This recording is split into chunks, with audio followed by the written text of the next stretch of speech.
Assalamualaikum warahmatullahi wabarakatuh. Perkenalkan, nama saya Anissa Dwi Rahayu dari kelas 11 IPA 1. Sekarang saya akan menjelaskan tentang pergerakan nasional di Indonesia. Istilah pergerakan nasional digunakan untuk menggambarkan proses perjuangan bangsa Indonesia dalam masa mempertahankan kemerdekaan. Pada tahun 1908 menjadi awal pergerakan nasional karena masa tersebut perjuangan yang dilakukan oleh rakyat masuk ke dalam kategori visi nasional. Perlawanan yang terjadi sebelum tahun 1908 memiliki karakteristik khusus. Yang pertama, bersifat kedaerahan atau lokal.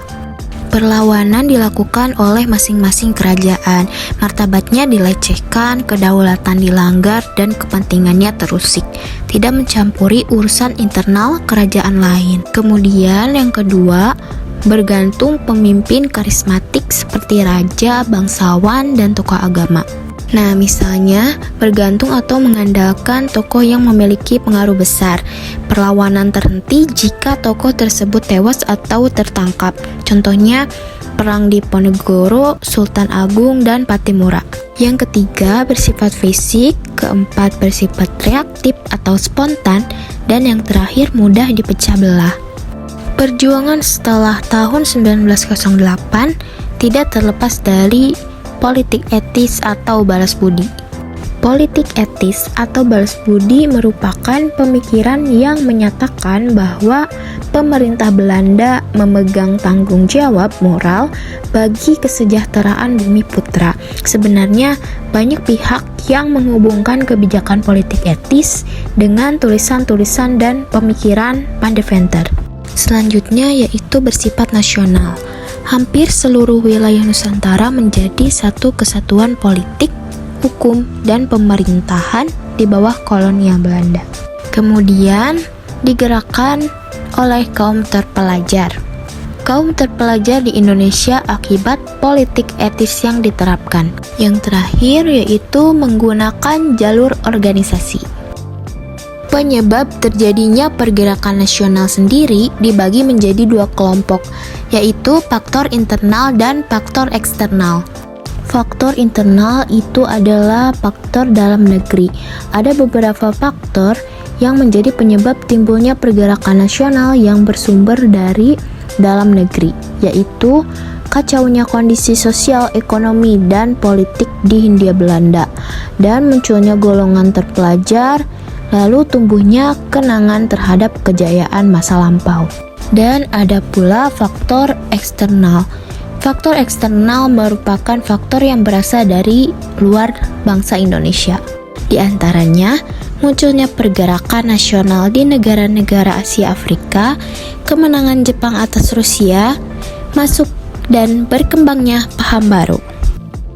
Adapun pergerakan nasional Indonesia periode awal perkembangan yang bertujuan untuk memperjuangkan atau memperbaiki kondisi sosial dan budaya yang bersifat moderat beralur kooperatif.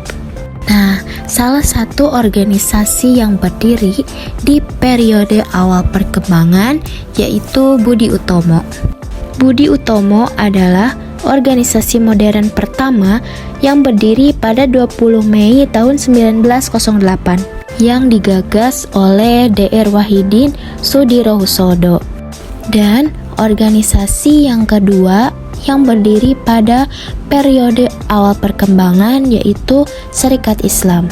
Serikat Islam merupakan organisasi berasaskan Islam yang bersifat kooperatif. Selanjutnya, Pergerakan Nasional Indonesia periode nasionalisme politik.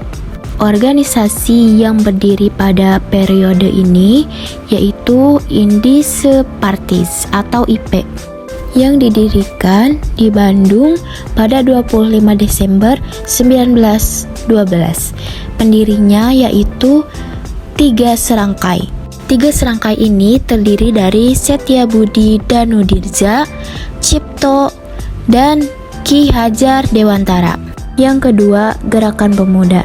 Gerakan ini berdiri secara mandiri di berbagai daerah di Indonesia.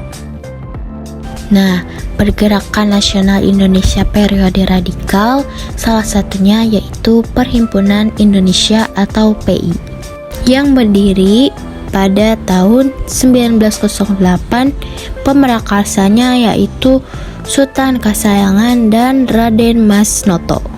Yang kedua adalah Partai Komunis Indonesia atau PKI, dan organisasi yang berdiri pada periode radikal ketiga yaitu Partai Nasional Indonesia atau PNI. Nah, Pergerakan Nasional Indonesia periode bertahan yang ditandai dengan berdirinya Taman Siswa. Taman Siswa ini merupakan organisasi yang berfokus pada pendidikan. Organisasi yang selanjutnya yaitu Partai Indonesia Raya atau Parindra. Nah, pada tahun 1931, Der Sutomo mendirikan Persatuan Bangsa Indonesia yang bertujuan untuk memperjuangkan dan menempuh jalan kooperatif. Kemudian, organisasi yang tumbuh pada periode bertahan ini yaitu Gabungan Politik Indonesia atau GAPI. Organisasi ini merupakan gabungan dari berbagai partai politik yang didirikan oleh MH Thamrin pada 21 Mei tahun 1939. Saya cukupkan sampai di sini saja untuk pembahasan mengenai pergerakan nasional di Indonesia. Kurang lebihnya mohon dimaafkan. Wassalamualaikum warahmatullahi wabarakatuh.